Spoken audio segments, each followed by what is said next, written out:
Bhim road के घने जंगल में सभी जानवर खुशी खुशी एक साथ में रहते थे। वो जंगल चारों तरफ से बड़े बड़े पहाड़ों की चार दीवारी के बीच में बसा हुआ था। उस जंगल का राजा एक बब्बर शेर था।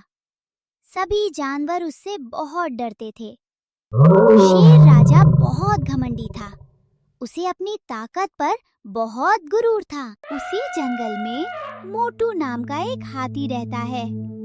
उसका शरीर मोटा होने की वजह से सब जानवर उसे बहुत चिढ़ाते थे। मोटू अकेला था, परंतु बहुत समझदार और दयावान था। वो अपनी ताकत बेवजह किसी पर भी नहीं जताता था। एक समय की बात है, शेर राजा जानवरों की बैठक रखता है और सभी जानवरों को उस बैठक में उपस्थित होने के लिए कहता है, सिर्फ एक जानवर को छोड़कर, और वो था मोटू हाथी। दोस्तों, बारिश का मौसम आने वाला है। सभी अपने अपने परिवार का जिम्मेदारी से ध्यान रखना, और किसी को मेरी जरूरत पड़े तो मुझसे मत कहना, आपस में ही समझ जाना। मेरी गुफा में बारिश के वक्त रोज मेरे खाने का इंतजाम भी कर लेना। मुझे वापस तुम सबको याद नहीं दिलाना पड़े, वरना तुम सब जानते हो ना मैं क्या कर सकता हूँ। सभी जानवर शेर की हाँ में हाँ मिलाते हैं और अपना सिर उसके सामने झुकाते हैं। सभी उसकी ताकत के सामने हार मानकर अपने घुटने टेक देते हैं। वहीं दूसरी ओर मोटू हाथी अपनी मस्ती में मस्त जंगल में घूम रहा होता है। तभी शेर का पालतू कुत्ता घूमते घूमते मोटू हाथी के पास आता है और कहता है, अरे मोटे हाथी, क्या कर रहा है यहाँ? मेरे महाराज के आने का समय हो रहा है।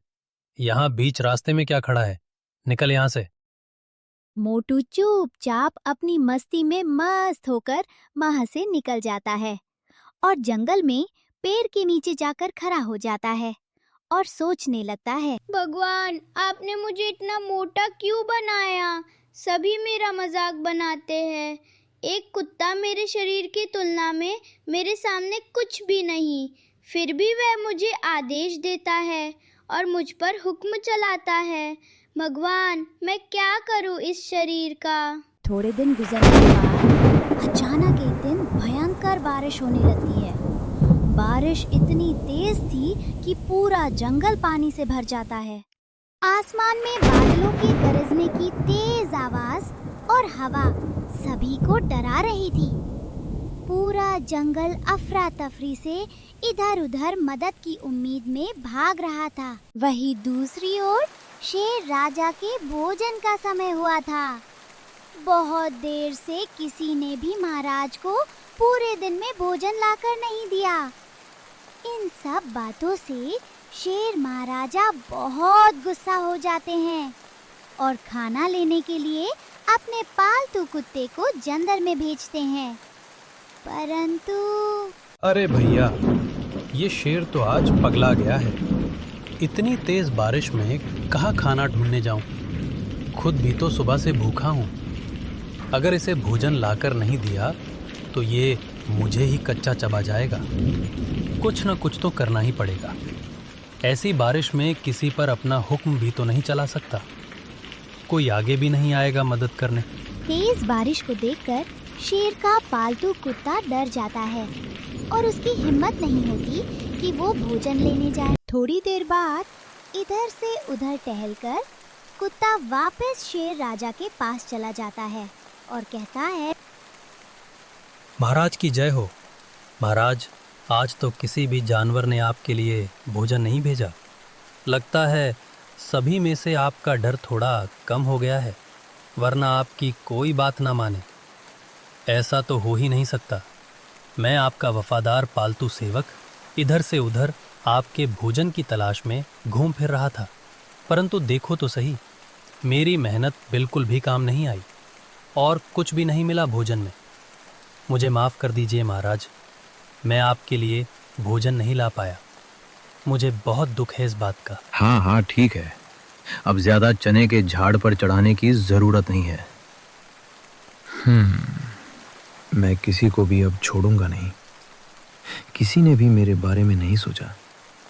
शायद कुत्ते की बात सही है। लगता है अब इन्हें मेरी ताकत का नमूना दिखाना ही पड़ेगा, तभी ये सब मानेंगे। शेर राजा जंगल की ओर बढ़ता है। उसके पीछे पीछे पालतू सेवक दुम मिलाते हुए चलता है। अब दोनों थोड़ा आगे बढ़े ही थे कि उन्हें रास्ते में नाचता हुआ मोर मिलता है, जो बारिश की बूंदों के साथ अपने नाच का आनंद ले रहा था। शेर को आता देखकर मोर नाचना बंद करता है और शेर के डर से अपनी गर्दन नीचे झुकाए खड़ा रहता है। शेर मोर के पास आकर कहता है, क्यों मोर, आज बड़े खुश नजर आ रहे हो? क्या बात है? तुम्हें मेरा भय नहीं है क्या? लगता है आज तुम्हें ही अपने भोजन में खाना पड़ेगा। नहीं सरकार, मैं तो ऐसे ही नाच रहा था पहली बारिश में। मैंने आपको आते हुए नहीं देखा, अन्यथा मैं आपके सामने भी नज़र नहीं आता। आप मुझे छोड़ दो, मैं पुनः कभी भी नहीं नाचूंगा। देखा मेरे सेवक, कितना भय है मेरा इनमें। तुम ऐसे ही कह रहे थे कि मेरा डर इनमें खत्म हो गया। इस बेचारे मोर को देखो, अपने प्राणों के लिए कैसे मेरे सामने गिड़गिड़ा रहा है। हाँ सरकार, आपके सामने कोई बोल सकता है क्या? आप तो राजा हो, इनके रखवाले हो, सबसे शक्तिशाली हो, सबसे बुद्धिमान हो। शेर कुत्ते से अपनी तारीफ सुनकर मन ही मन खुश होता है। कुत्ता मन में सोचता है, काहे का राजा, काहे का शक्तिशाली और काहे का समझदार। इससे ज्यादा शक्तिशाली और समझदार तो मैं हूं, जो इस बेवकूफ के साथ हूं, और ये अपनी हुकूमत इन बेजुबान जानवरों पर चलाता है। दोनों आगे बढ़ते हैं और देखते हैं तो उन्हें नजर आता है एक भयानक मंजर। नदी का उफान जोरों पर है।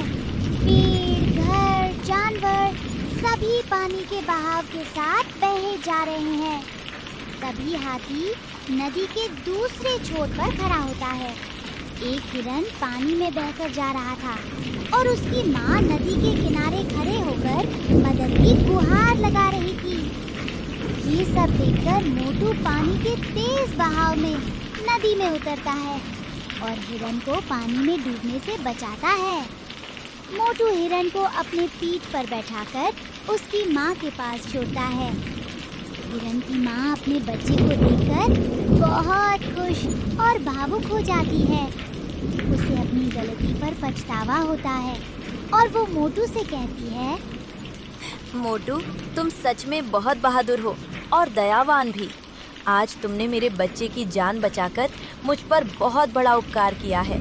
सभी जानवर तुम्हारे मोटे शरीर का मजाक बनाते हैं, परंतु तुम्हारे अंदर के इतने बड़े दरिया दिल की बात कोई नहीं करता। किसी ने सच ही कहा है, डोंट जज a book by its cover, but this time don't जज अ मोटू bye its weight and size. मोटू हिरन को कुछ भी नहीं कहता है और चुपचाप आगे बढ़ जाता है। ये सब नज़ारा शेर और उसका सेवक कुत्ता नदी के दूसरे छोर पर खड़े होकर देख रहे होते हैं। सरकार देखो तो, मोटू की तारीफ हो रही है आज तो।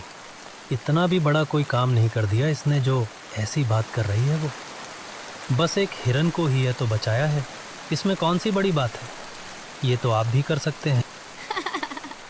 कुत्ता मन ही मन ये सब कहकर शेर की बेवकूफी पर हंसने लगता है। हाँ, बस अब मोटू, तुम यहाँ सिर्फ बात करने आए हो या मेरे लिए भोजन की व्यवस्था भी करोगे?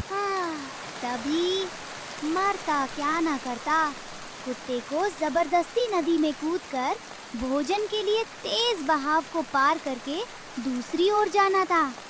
परंतु नदी का बहाव काफी तेज होने के कारण कुत्ता भी पानी में ज्यादा समय के लिए टिक नहीं पाता है और नदी के साथ बहकर चला जाता है। शेर राजा ये सब देखकर डर जाता है, परंतु मोटू को मदद के लिए नहीं पुकार लगाता है। शायद मोटू से उसे बचाने की गुहार लगाता तो कुत्ता बच जाता, परंतु कहते हैं ना, जैसे को तैसा। शेर राजा के मोटू के प्रति कान भरने का काम भी कुत्ते ने ही किया था, सो आज उसे उसका फल मिल गया।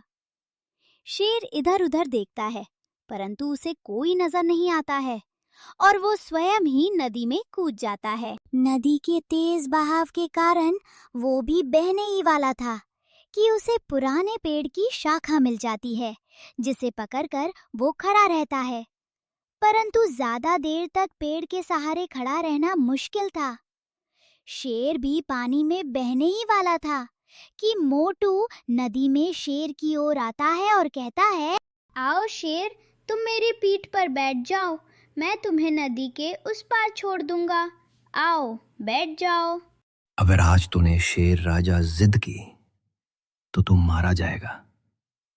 तेरा इसी में फायदा है कि इस मोटू का हाथ थाम ले और इसकी पीठ पर बैठकर नदी पार चला जा, वरना ना रहेगा बांस ना बजेगी बांसुरी। शेर तुरंत ही मोटू हाथी की पीठ पर बैठ जाता है और मोटू धीरे धीरे संभल कर नदी के दूसरे छोर पर शेर राजा को छोड़ देता है।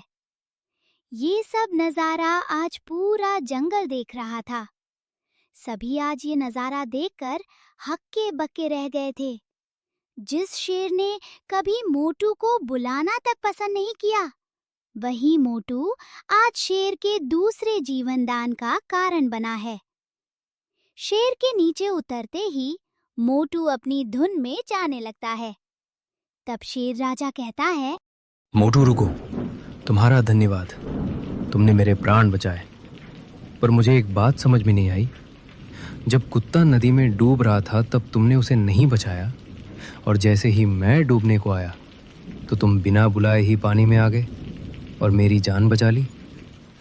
ऐसा क्यों किया तुमने? इतना फर्क क्यों?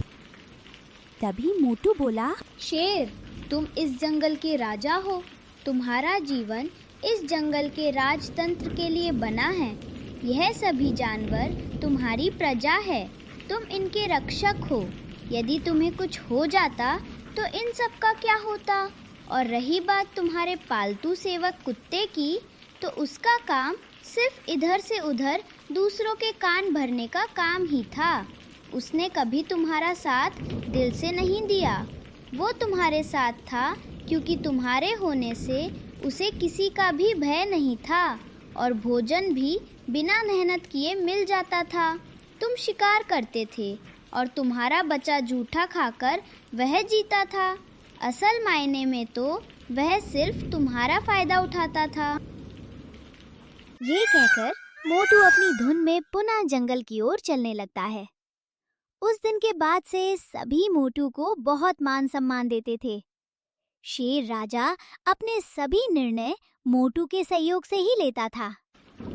दोस्तों, बाहरी दिखावे से कहीं गुना अच्छा आपका सुंदर सा मन होता है। अंदर से खूबसूरत बने, बाहर से नहीं।